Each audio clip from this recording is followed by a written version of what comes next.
সামনেই রাখি পূর্ণিমা, জন্মাষ্টমী বা বিভিন্ন পুজো শুরু। তো সেই উপলক্ষেই আজকের এই মিঠাইয়ের রেসিপি নিয়ে চলে এসেছি।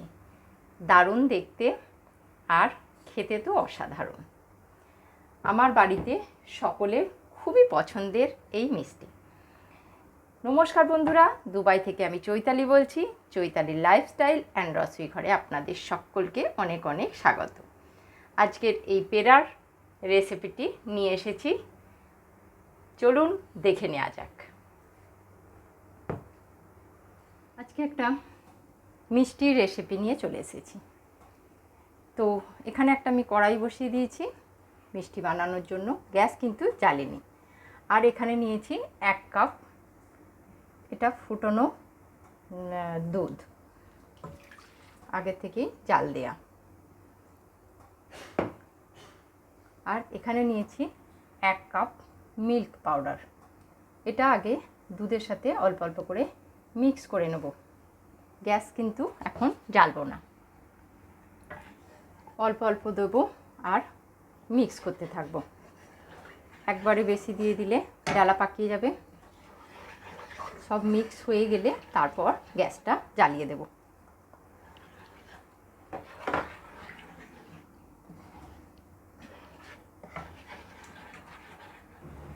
সব কিছু ভালো করে মিক্স হয়ে গেছে। এবার আমি গ্যাস জ্বেলে দেব, দিয়ে এটা ফুটতে দেব। এটা যত গাঢ় হবে একটা ডোর আমার লাগবে এই মিল্ক পাউডারের। এটা অনেকটা গাঢ় হয়ে গেছে, দেখতে পাচ্ছেন ফুটতে ফুটতে। এখন আমি এখানে 1/2 কাপ চিনি নিয়েছি, এটা দিয়ে দেব। আর 2টো এলাচকে ঠুকে খোসাটা বাদ দিয়ে দানাগুলো পাউডার করে রেখেছি, সেটা দিয়ে দিলাম। খুব সুন্দর লাগে এলাচের গন্ধটা। দিয়ে এটাকে নাড়তে থাকবো যতক্ষণ না কড়া ছেড়ে দেয়। বেশ গাঢ় হয়ে গেছে, দেখতে পাচ্ছেন। আমি কিন্তু 1/2 কাপ চিনি দিয়েছি, আপনারা চাইলে চিনিটা কিন্তু কম বেশি করতে পারেন। এই মিষ্টিটা দারুণ খেতে হয়। আমি এর আগেও বানিয়েছি, কিন্তু যতবারই বানিয়েছি কিছু না কিছু চেঞ্জ হয়েছে। আর যতবারই চেঞ্জ হয়েছে ততবারই এই মিষ্টির টেস্ট আরও বেড়ে গেছে। আমার বাড়িতে সকলে খুবই পছন্দ করে এই মিষ্টিটা। এরকমভাবে নেড়ে যেতে হবে যাতে তলায় লেগে না যায়, যতক্ষণ কড়া না ছাড়ে এটা করতে হবে। খুব তাড়াতাড়ি হয়ে যায়, 3 থেকে 4 মিনিট লাগে এটা গাঢ় হতে। এটা খুব গাঢ় হয়ে গেছে, দেখতে পাচ্ছেন। কড়া প্রায় ছেড়ে দিচ্ছে, কিন্তু এটা ঠান্ডা হলে একেবারে ডোরের মতো হয়ে যাবে। আমি এখন এতে 1 টিস্পুনের মতো ঘি দিয়ে দিলাম।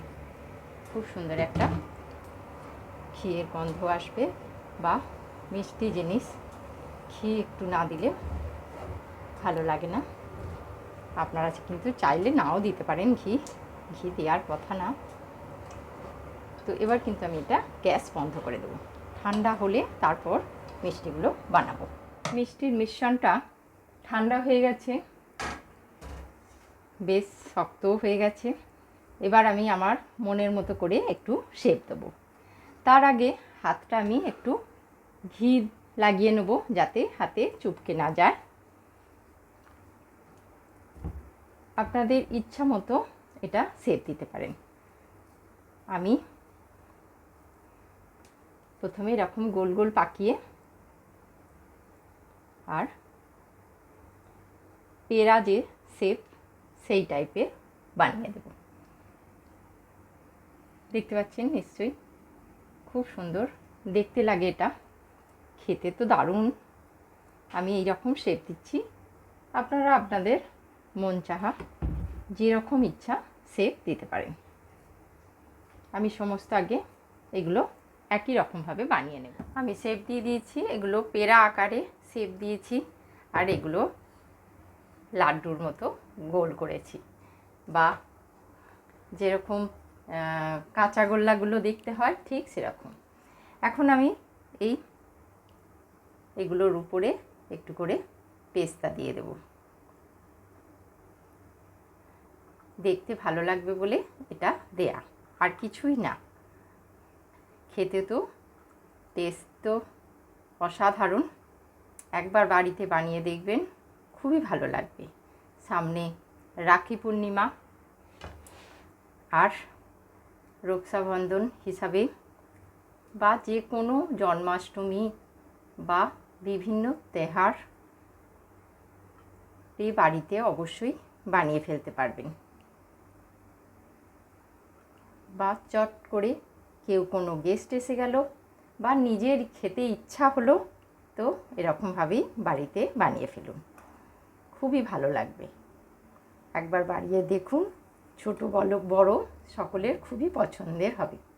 আমার বাড়িতে আমার ছেলেদের ভীষণ পছন্দের এই মিষ্টিটি। ওদের ইচ্ছে করলেই ওরা বলে, মামা অনেক দিন এই মিষ্টিটা বানানো হয়নি, তো তখনই বানিয়ে ফেলা হয়। আজকের এই মিষ্টির রেসিপিটি কেমন লাগলো অবশ্যই কিন্তু কমেন্ট করে জানাবেন। ভালো লাগলে একটা লাইক করবেন, সাবস্ক্রাইব করতে তো একদমই ভুলবেন না, আর পাশে থাকা বেল আইকনটা অবশ্যই বাজিয়ে দেবেন, যাতে আমার যে কোনো নতুন ভিডিওর নোটিফিকেশন সরাসরি পৌঁছে যায় আপনার মোবাইলে। আর খেতে ভালো লাগবে, একবার বানালে তবেই, না বানালে জানতেই পারবেন না কীরকম খেতে। আজ তাহলে এই পর্যন্ত, আবার দেখা হবে নেক্সট কোনো নতুন রেসিপির সাথে। সকলে খুব ভালো থাকবেন, সুস্থ থাকবেন।